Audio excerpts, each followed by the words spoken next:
সহজ পদ্ধতিতে ফুলঝুরি পিঠা অথবা জামাই পিঠাও বলতে পারেন। এই পিঠাটা খেতে ভীষণ সুস্বাদু হয়ে থাকে। আপনারা চাইলে কম সময়ে ঝামেলা ছাড়া তৈরি করতে পারেন। এখানে 100 গ্রাম আটা ব্যবহার করলাম, একই মাপে চালের গুঁড়ো ব্যবহার করলাম, স্বাদ মতো লবণ, 2 টেবিল চামচ চিনি এবং একটা ডিম দিয়ে খুব ভালোভাবে নেড়েচেড়ে নিলাম। এরপরে বেটারটা তৈরি করার জন্য এখানে হালকা কুসুম গরম দুধ ব্যবহার করলাম। দুধের পরিবর্তে জল ব্যবহার করতে পারেন, তবে দুধটা ব্যবহার করলে খেতে ভালো লাগবে।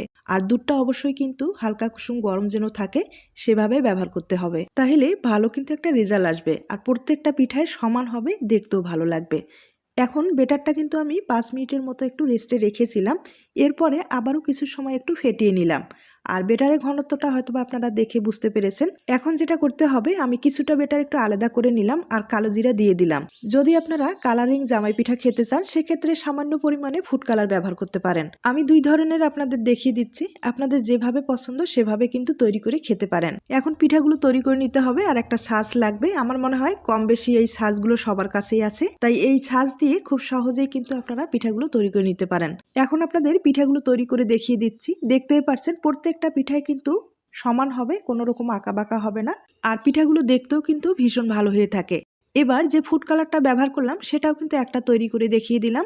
আপনাদের পছন্দ হলে তৈরি করে নিতে পারেন। তাছাড়া রেসিপিটি বোঝার কোনো সমস্যা হলে আমার বড় ভিডিও আপলোড করা আছে, আপনারা চাইলে দেখতে পারেন। আর এই পিঠাগুলো আপনারা পুরো মাস জুড়ে সংরক্ষণ করেও খেতে পারবেন।